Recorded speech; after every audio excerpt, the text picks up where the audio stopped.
just be...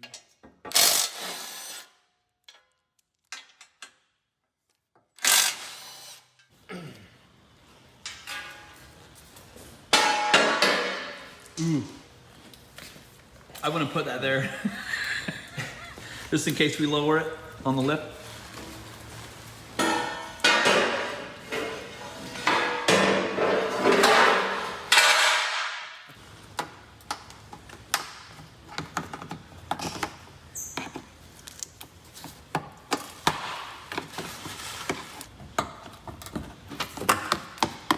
Okay, so this clip.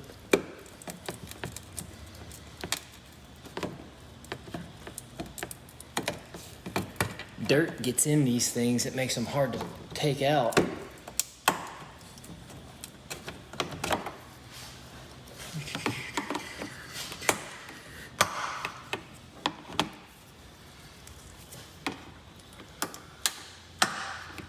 Shouldn't have, put one more. There we go.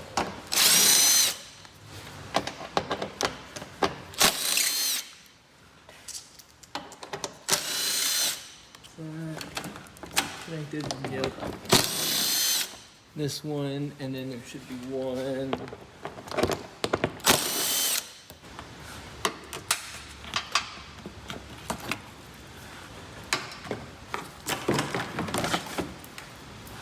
And there's your two in the front, right there, and then there's that one in the back. Be the same. Okay, the four up front are the same, and then the two in the back are shorter. Okay. All right, let's take this one out.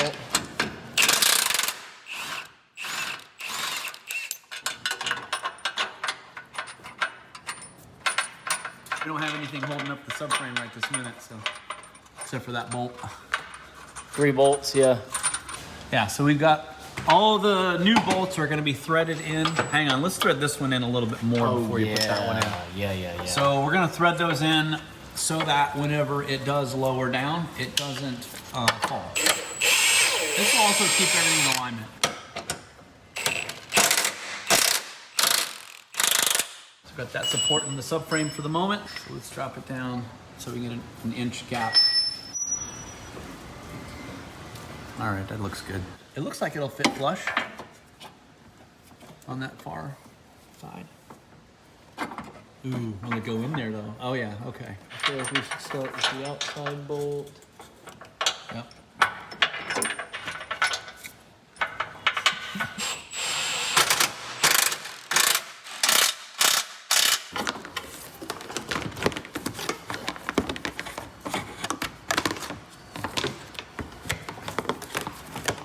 Maybe.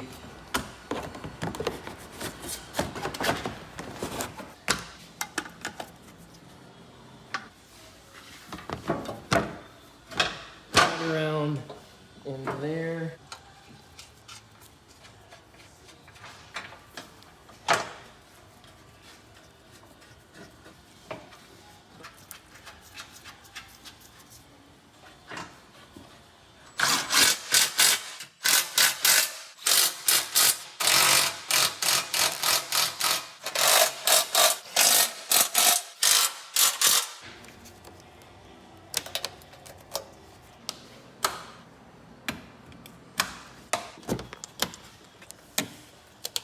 Okay, so that one's in. We're leaving that one out.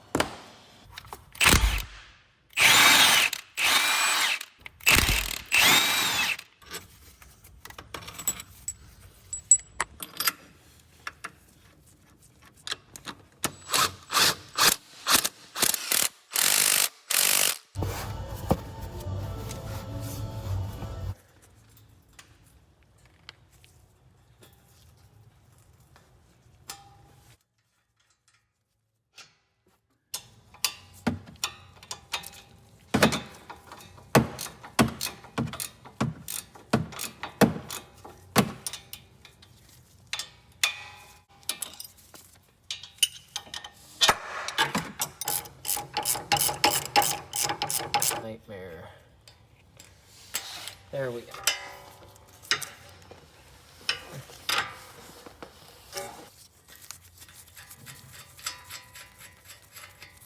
you want to do is get this in here like that, and then hit it. I'll push down and you hit it. No. You're just tapping it. You're putting in a finish nail right here. You need to whale that motherfucker. There we go. Oh, you're right.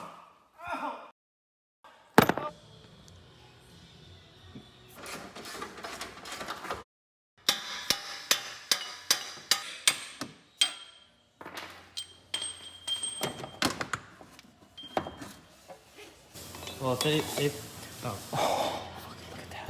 at that. Probably why it's designed like that. Yeah.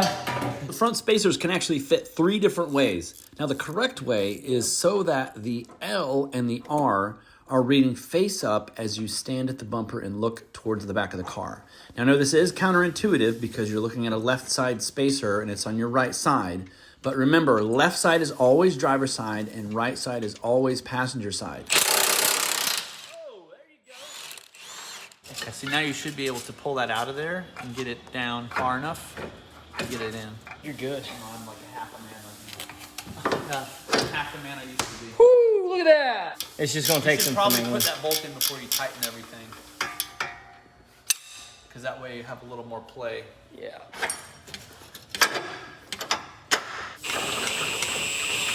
Yeah, there you go.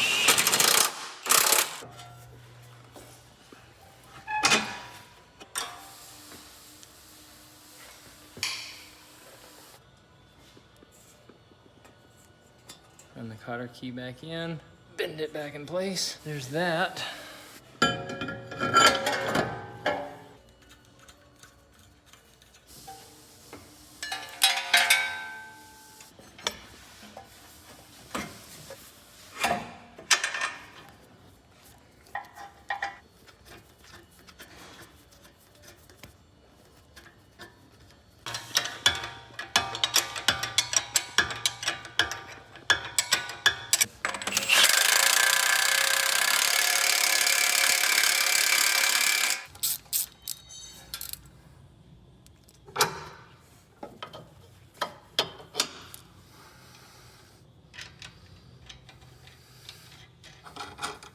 Try it. See if they'll tighten up.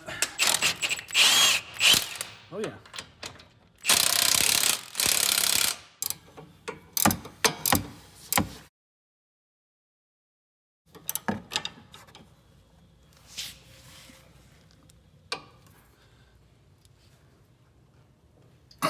Yep.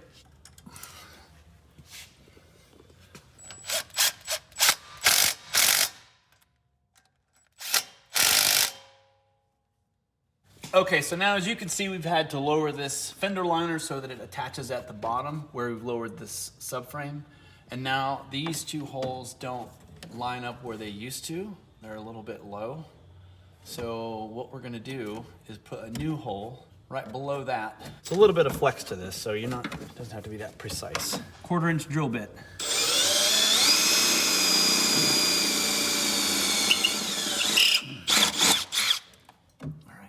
A little bit small, but I always go too small and then enlarge the hole if need be. Let's see if that goes in there. Yeah, I might have to enlarge that hole just a tiny bit. All right. So that's gonna be actually 5/16. That's what that hole is right there. It should be perfect. Yep, look at that. I think we might as well do that one too. We'll just relocate that hole as well. Let me get right about there.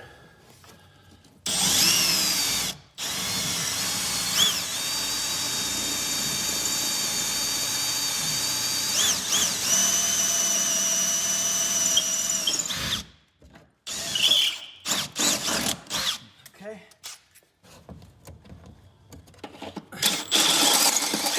Okay, now. Look at that. Okay, so there you go. First lesson in doing lift kits, do not place the tires right here. Those who know what I'm talking about. I had one shoot out the other day. I was like, oh yeah, I forgot, you're not supposed to do that. All right, we're gonna go on to the back side. The first thing we're gonna do is the subframe drop part. So we're going to take these 4 main bolts out, and there's actually a bracket that's like a little stiffener bracket. 4 of those, 1 on each corner. And each of those have got a couple little bolts. So these bolts here and this bolt are going to come out first, and then we're going to place some spacer pucks in there and then bolt it all back together, and it's going to be lifted. Perfect. Oh, they might be. What you're going to do is basically put one of the new bolts in place of the old factory bolt. You're not going to put it in all the way. All that does is just keeps everything aligned so that when you lower the subframe, it all stays in one place and doesn't just come out of alignment. The nice thing about the new pilots is they don't have trailing arms, so you don't have to worry about the trailing arm spacers. Those are always annoying. You got 1 bolt here, and that's it. These are super easy on the back, and then you put your spacer in and all that. But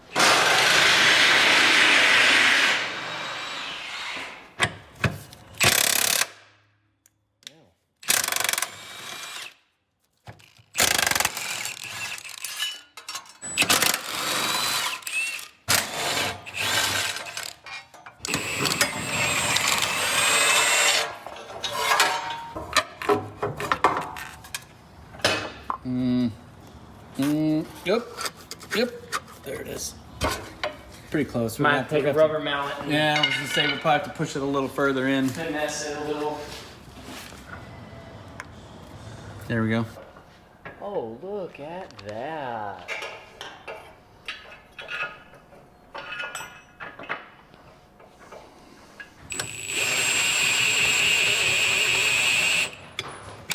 I'm not gonna tighten that up all the way.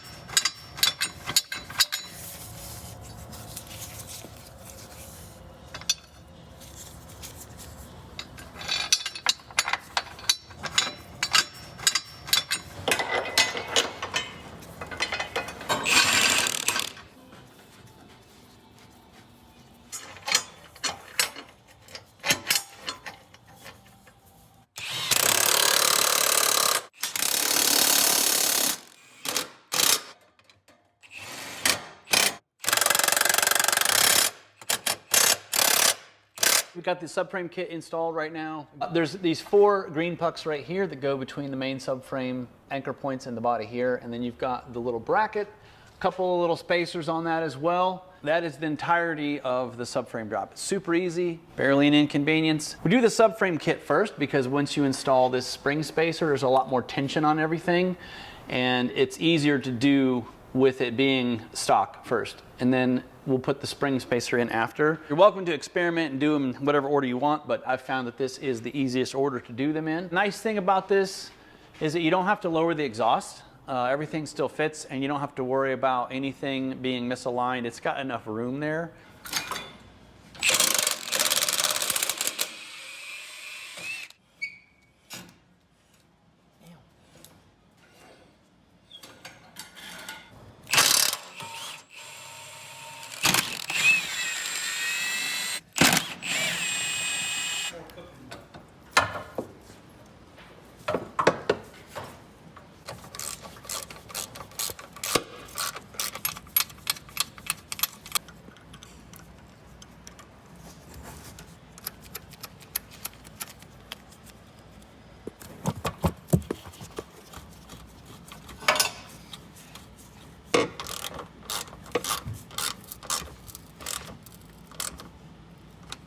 As you can see, we're installing a 2-inch rear spacer on this one, which will make the back sit a little bit higher than the front, which is ideal for this customer. He does plan on camping and carrying a lot of gear in the back. And as I said earlier, you don't want to put the level kit on if you plan on carrying a lot of weight because it will sag in the back.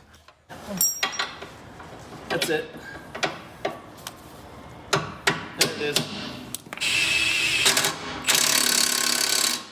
All right, so to go over how to do this, this was a little more complicated than we thought it was going to be.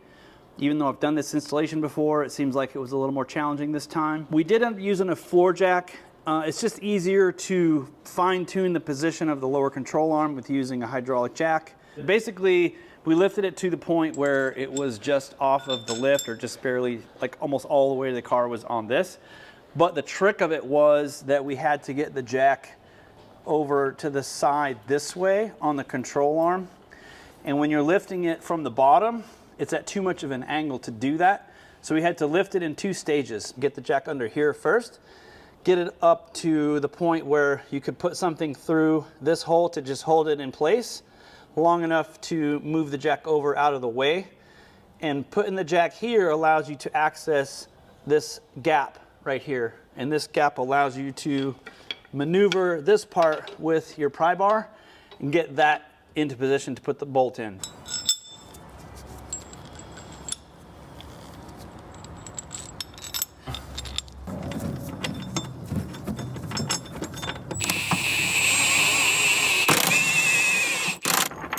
Open it up on the back.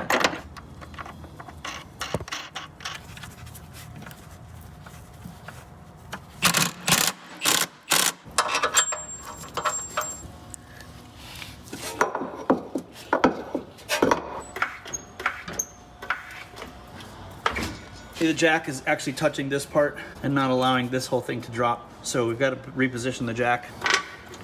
Back up a little bit. There you go. Get it hooked on the little foot thing.